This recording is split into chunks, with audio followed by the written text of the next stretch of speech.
Just a little guy. What's up, guys? Welcome back to the channel. Today we're going to talk about skipping docks in Minnesota and how I can pick apart different docks, when to throw jigs, when to throw swim jigs, when to even bust out the frogs sometimes. It's going to be a good day. Hope you learn something. Big time, knowing that diamonds in my teeth, I got a lot of shine. Running up the number, that's a lot of crime. Try to take it from me, must be out your mind. Do it. Guys, and welcome to another video. As you can see from that last clip, we're gonna talk about fishing docks today.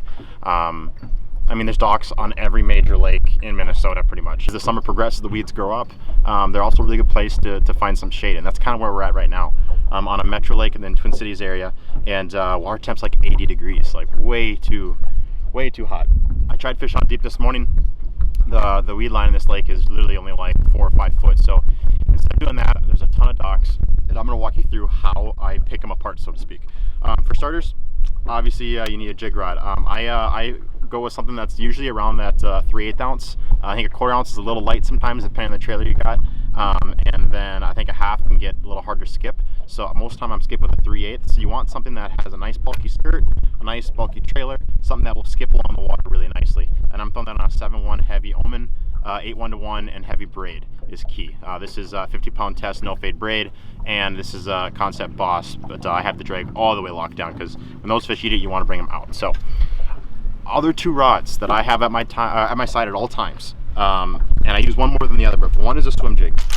I have that on a 7.5 medium heavy. The reason I had a 7.1 with this dock rod is because I don't want to splash the water in my tip when I'm making little skips and I'm maneuvering it in and out of these docks. I want them to something small and manageable, and I want a heavy, obviously, so I can bring it back out.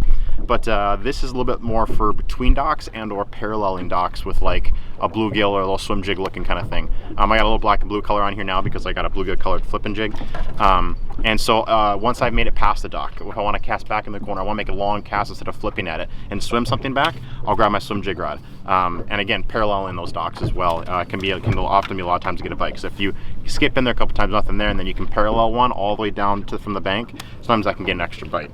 And then even if I have a big section between docks, I'll bust that out too and make a couple long casts and roll it through, because there's some clumps of weeds between these docks that they could be holding on as well.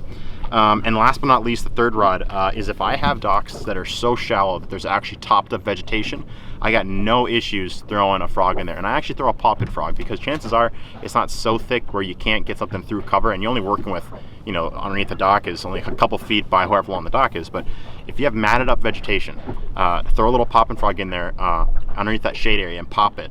Oftentimes can trigger a bite because you can leave that bait in the strike zone, versus like soaking a jig there for a while, it just sits in the bottom and they're looking like what the heck. Well, if you can soak a frog there, pop it every once in a while, it's like always there and always enticing them. And oftentimes, especially when you have matted up vegetation underneath the docks, a popping frog can be the one to do it. And this is just my frogging rod. It's a 7.3 heavy MV. I cracked their keisters, I mean pike, on this frog earlier today. I'll have to throw some clips up of that.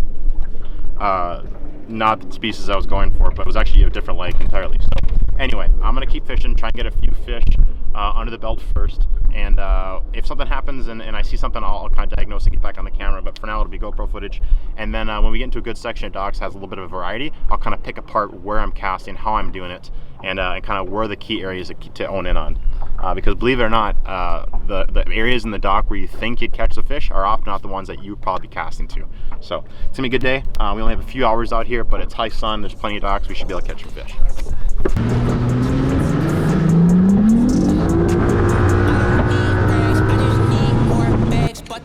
To the stove, said I need more splash. On her tippy toes, she could sneak right past. I'm the man of a dream, she asleep on my ass. That's a hall pass. That was legit. I don't need a hall pass.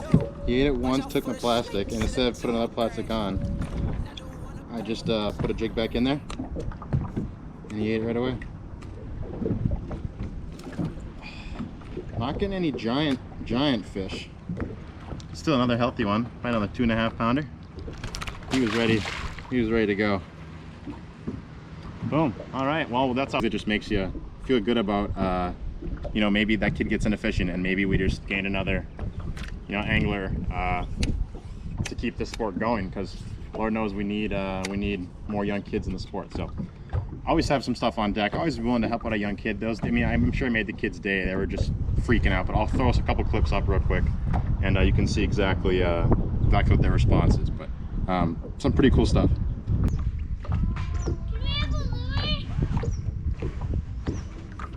What was that? Can you have a lure? Yeah. You know what? I don't know if I've ever had anybody ask me that, but I think I absolutely have to now. Heck yeah! Dude, I got so much stuff in your half I don't even use. I gotta get a picture. You have to tell me your names first, though. Okay. I have a little boy who's not quite your age. He's 3 months, so eventually he'll be your guys' age, and hopefully looking for. Carefully, he's got hooks on him. Okay. One more frog. No, that's all right. You can keep those ones. I don't need to. I appreciate you offering though. Here's a rod and a reel. But you have to share, okay? Catch anything in this lake, and it's also the no fade stuff too. You're so nice. Oh my gosh. Oh, you guys are awesome. His name is Sam, right? Oh yeah, yes, my name is Sam. But no, you're absolutely welcome, guys. I'm glad. I'm glad I ran across you guys.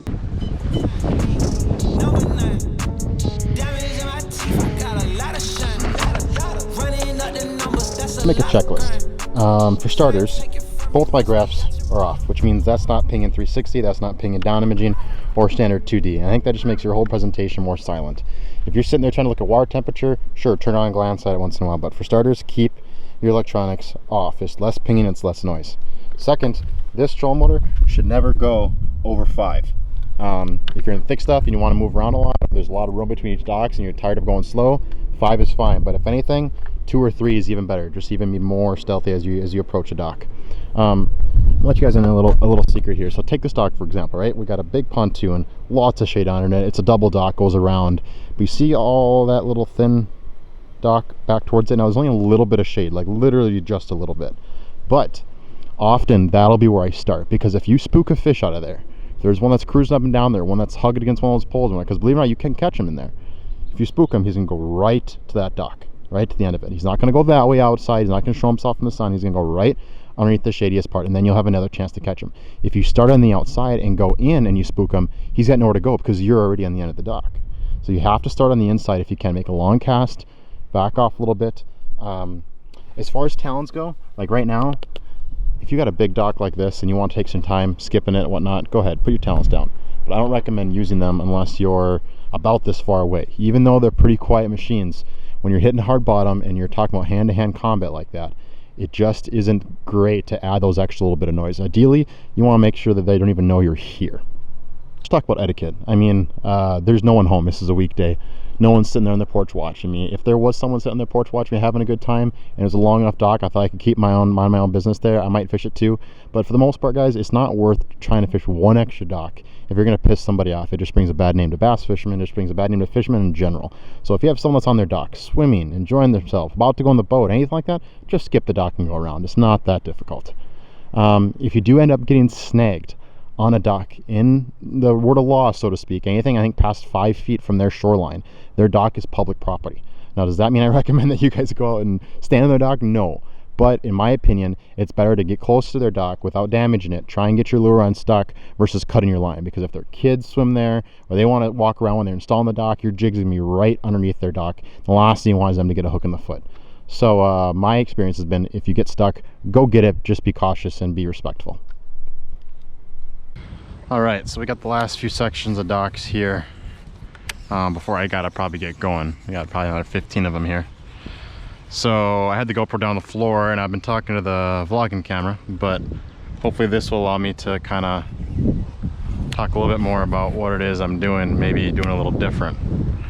This kind of situation, there's nothing to really do. I mean, like, we got a bunch of top stuff that's soiled out, we got some bluegill around, but there isn't much of a back dock, nor do I have an angle of making a cast at one. So I'm just gonna kind of pick up these corners. I can see the water, like, I can see this way. I can tell there's not a lot of fish there.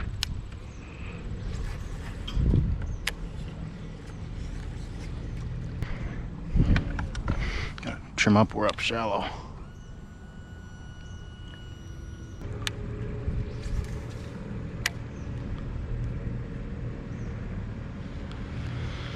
Okay, so let's talk quick.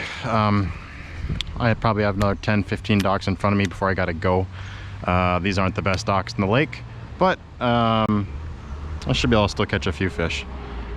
I'm going to kind of dictate or explain as I go kind of my thought process here. Unfortunately, this is really shallow. Like ideally these docks, you'd like to have them a little bit more depth so that you can fish more of the dock backwards. If I look in the corner there, I know there's nothing back there. Like I can see the sand, so you would see a bass sitting there. I have seen stranger things, and like I'm sure it happens, but like we're talking about that's 6 inches of water back there. So typically speaking, you're not gonna get a bite back there. So when I talked about earlier about starting off on the outsides of the docks, with these ones that really isn't possible. These ones, there's really only a few areas that actually have enough shade and depth to be even able to hold a fish. That's not what you want to do. Jeez Louise. See, that cast is really one of the only spots that could even hold a fish down there. And we're still talking about only a foot or two of water, so I don't know how good these sections of docks are going to be. The best docks so far have been ones that are long and got plenty of water underneath them. Like I said, I've seen fish come out of docks like these before, but there just isn't a whole lot of area for them to hide out underneath something like that because there's only a foot or two of water. So the nice thing is with these docks, you can be quick. You don't really got to pick them apart versus docks that are in like 4 or 5 foot of water. You got to sit there and pick them apart. This dock, for example, there really isn't any spot that a fish could be other than right in the middle, that shade area. They're not going to sit out in the sun. And yeah, nothing there. On a dock, chains that come down, ropes that come down. Last thing you want is to be sitting there digging away at a set of chains or something. You gotta get underneath there. That's another thing too. Gotta make sure you're getting underneath the dock. Not a duck, a dock. Alright, now once you've mastered skipping, which I don't know if I have, it's been a while, you'll start hitting little areas between the pontoons. That can be a good area too. Nothing here though.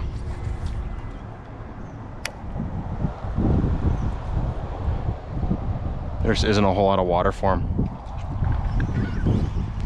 unfortunately. 6 docks left and my timer is up. 6 docks to catch a fish. I think I can do it. I'll try and narrate exactly what I'm doing as I go through these docks, guys. My jig is in pieces. Don't even look at it, it's gross. But she can handle a couple more docks. Alright, so again, trolling motor's only on 5. There isn't much to fish on the inside turn of this dock because they're so shallow. I'm gonna make my first skip there. Make sure I don't get too close. That was a good skip. If there was a big fish underneath there, he probably would have grabbed it that flip. I'll take one more, a little more to the right here.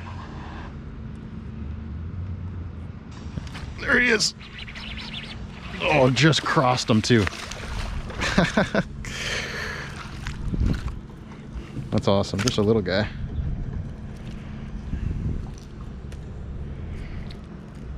He has been caught before. Just a little guy. I want to catch his mama. I want to know where she at. Now here's a good question. Can I flip epic in there and catch another one? The answer is yes, I've done it. Typically they're deeper docks though. And if you do catch someone, my guess is he'll be about his size. Typically the biggest fish acts first because they're kind of top dog underneath those docks. But like I said, and then if you go to the back side of a dock like that, that's completely different. Like just like I fished underneath the dock and then underneath the shore station. Oh, I can see a crappie back there. That's cool.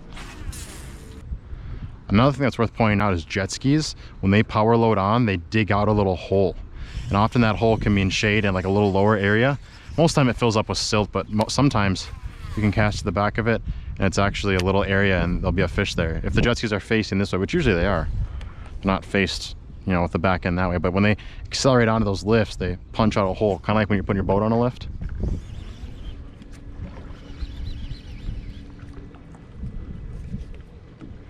I'm not even gonna mess with that tree because it's in like 3 inches of water. Last 2 docks, guys.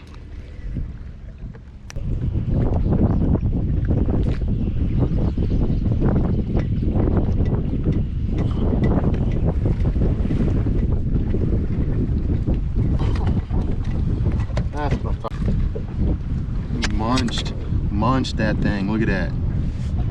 That's a little better fish there. That one. That's what it's all about right there.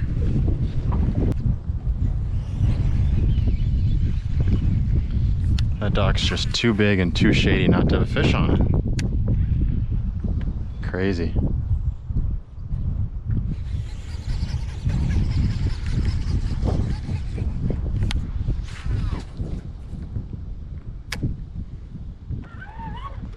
Same with this one. Pretty sure I didn't catch a fish on either of these.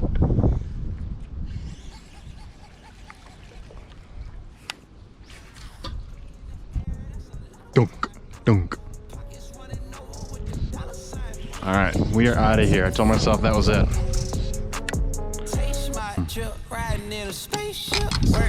Grass off.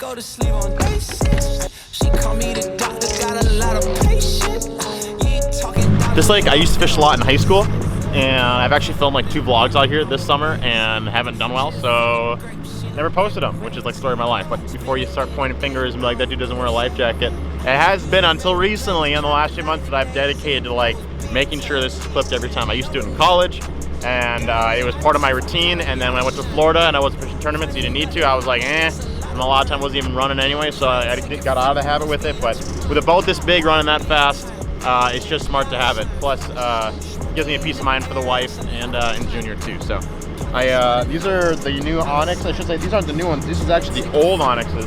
But because it's black, it matches like everything I usually end up wearing, and I like them a lot. They sent me a couple of the newer ones too, and they're a little smaller profile. But honestly, I feel like this one like hugs you more, and it's a little more comfortable when you're running and stuff anyway. So this is probably my favorite one so far.